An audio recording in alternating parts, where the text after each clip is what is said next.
뭐 자동차나 비행기나 기차만큼 사용되는 활발하게 이용하는 그 이동 수단은 아니지만 그 케이블카나 모노레일 같은 경우는 매우 유용한 이동 수단인 거는 분명합니다. 특히 관광지, 특히 이제 고도차가 많이 나는 산악 지역 같은 경우나 아니면 해안가 등이나 도로 보도 등이 설치가 어려운 그런 장소 등에서는 매우 효율적인 이동 수단인 것은 분명합니다. 따라서 앞에서 세 분께서 발표해 주신 모든 분들의 내용이 공통적으로 나타난 게 케이블카, 모노레일 등 궤도시설 및 궤도 차량을 이용함에 있어 누구나 이용에 불편이 없도록 하기 위한 문제점을 제기해 주셨고, 이에 대한 개선 방안들을 말씀해 주셨습니다. 본 토론자도 발제하신 분들의 의견에 전적으로 동의하고 있습니다. 앞서 발제 내용에서 국내 법률에 대해서 문제점을 말씀해 주셨고, 개선 방안들도 말씀해 주셨고, 지금 개정안도 올라가 있는 상황인데요. 그래서 저도 이제 간단하게 국내 법령 중에서 건축법하고 뭐 장애인 등 편의법, 교약법과 관련된 사항들하고 국외 기준 중에서 미국에서 하고 있는 설치 기준하고 일본에서의 설치 사례들을 좀 간략하게 말씀드리고 마치겠습니다.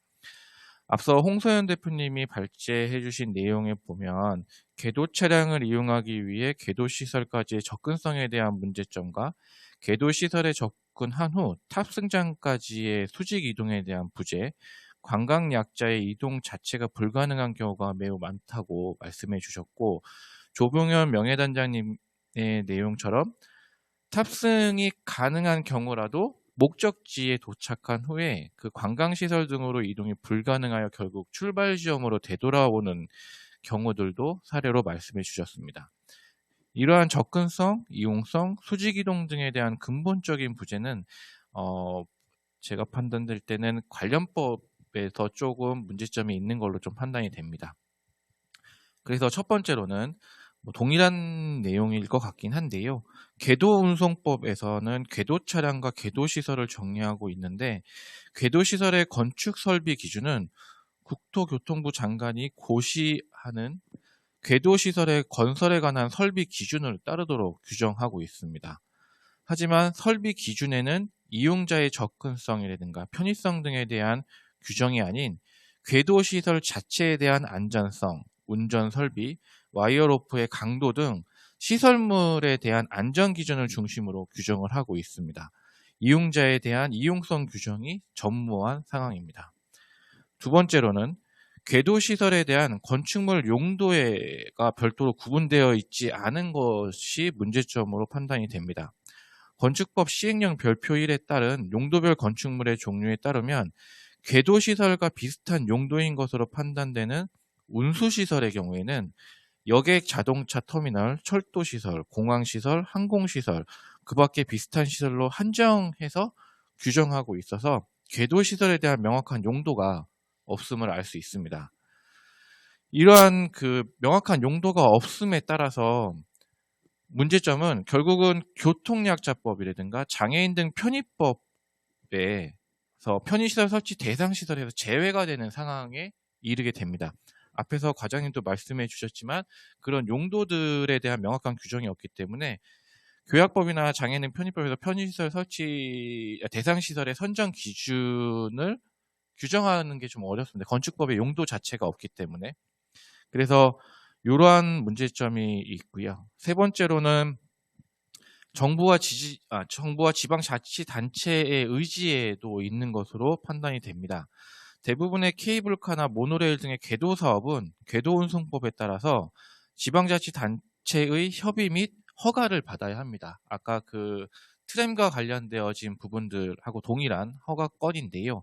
여기에 또 하나는 산악 벽지형 같은 경우에 궤도의 경우에는 지방자치단체의 협의를 거쳐서 국토부 장관의 승인을 받아야만 사업을 시행할 수 있습니다. 이게 뭐 편의시설이라든가 이동권과 관련되어진 부분에 별도의 규정이 정해져 있지는 않지만 이러한 허가 단계에서 교통약자라든가 관광약자, 고령자들을 고려해서 입찰이나 아니면 사업계획, 사업협의, 허가 단계에서 편의시설을 의무적으로 설치하도록 규정한다거나 아니면 BF 인증을 받을 수 있도록 하는 그런 조건부 승인 같은 경우를 이용을 하게 되면 관련법이라든가 그런 규정 없이도 어느 정도 충분히 이용 가능한 그런 내용들이 적용이 될 수 있을 걸로 판단이 됩니다. 네 번째로는 미국 산림청, 미국에 대한 그런 사례인데요. 산림청 스키 접근성 가이드라인이라고 하는 ANSI에 대해서 간략하게 살펴보도록 하겠습니다. ANSI는 B77이라고 하는 기준으로서 1999년도에 최초 안전에 대한 요구사항을 제시했고 2006년, 2011년 두 차례의 개정을 통해서 2017 버전으로 최근에 업데이트 되었습니다. 이 내용은 곤돌라나 리프트의 접근성에 대한 요구사항을 포함하고 B77을 통해 기본적인 요구사항을 다음과 같이 간략하게 제시하고 있는데요. 여기 내용을 보게 되면 트램 및 곤돌라용 캐빈의 최소 출입문 너비는 32인치, 81.28cm고요. 이상이 돼야 하고 수평 간격, 이거는 캐빈하고 승강장 간의 간격입니다. 이건 1인치 미만, 2.54cm 미만이 돼야 하고 독립적인 탑승이 가능하도록 캐빈 높이는 바닷가 플랫폼, 그러니까 승강장이죠. 그 높이 차이는 0.5인치 플러스 마이너스 1.27cm 이내로 설치하도록 했습니다. 여기서 중요한 거는 출입문의 유효폭이라든가 간격, 높이, 그 다음에 독립적인 탑승이 가능하도록 이라고 하는 전제가 깔려 있습니다. 그리고 체어형 리프트 같은 경우도 여유 공간에 대한 부분이 있고요. 그 다음에 또 하나 더 중요한 내용들이 장애가 있는 승객, 일반 적응 장비 및 보행이 어려운 승객이 리프트 사용 중 대피 방법이 포함된 대피 계획을 수립하도록 규정하고 있고요. 리프트를 사용하는 모든 승객들은 리프트에서 안전하게 대피하기 위한 개인 지원을 받아야 한다라고 규정을 하고 있습니다. 그러니까 안전사고에 대한 대비 부분도 함께 규정하다고 볼 수 있습니다. 이처럼 미국의 경우 장애가 있는 승객이 트램이나 곤돌라 이용할 경우에 출입문의 유효폭, 캐빈과 탑승장의 간격, 높이, 캐빈의 공간, 내부 유효폭 등을 구체적으로 규정하고 있어서 독립적인 이용이 가능하도록 운영되고 있습니다. 추후 국내 관련법 개정 시에 참고 자료로 활용이 가능할 걸로 판단이 되고요. 마지막으로 일본에서 실제로 운영되고 있는 로프웨이 설치 사례를 살펴보고 마무리하고자 합니다. 일본이라는 나라의 거의 한가운데 위치한 가나가현이라고 하는 곳에 위치해 있고요. 현청 소재지는 요코하마로 되어 있고 북쪽으로 도쿄하고 접해져 있는 지역입니다. 아직까지도 활동하고 있는 하코네 화산을 중심으로 해서 로프웨이를 설치해서 관광 그런 상품으로 활용을 하고 있는데요. 후지산이라든가 전형 노을을 이제 관광으로 해서 내세우고 있습니다. 화산과 함께. 그래서 이 곤돌라는 4개의 역사를 연계해서 운행하고 있고요. 운영하고 있는 하코네 로프웨이입니다.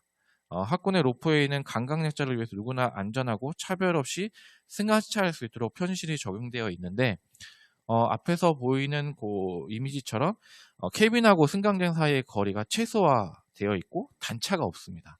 그리고 캐빈이 순환형이죠. 아까 그 전현선 대표님 말씀하신 순환형이지만 그 탑승하는 그 순간에는 정지가 가능한 해서 안전한 탑승이 가능하도록 되어 있고요. 입구에서 승강장까지 수직 이동이 가능한 승강기가 설치되어 있고 누구나 이용 가능한 다목적 화장실도 편의시설로 설치가 되어 있습니다.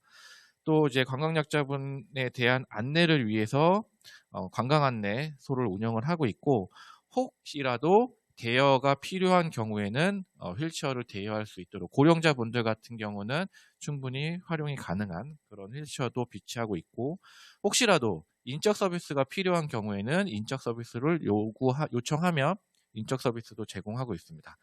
또 이제 아기를 동반하신 분들 같은 경우에 임산부 휴게 시설도 구성하고 있어서 이용에 전혀 무리가 없도록 이렇게 운영되고 있습니다. 그래서 앞에서 살펴본 국내 관련법이라든가 미국 설치 기준, 일본 설치 사례들을 통해서 향후 궤도시설 및 궤도 차량 등에 대해서 3가지 개선 방안을 제시하고자 합니다. 첫 번째로 정부와 지방자치단체는 궤도시설에 대한 사업자 선정 시 기본 요건으로 반드시 BF 인증을 의무적으로 득할 수 있도록 협의하는 것도 하나의 방안일 것 같습니다.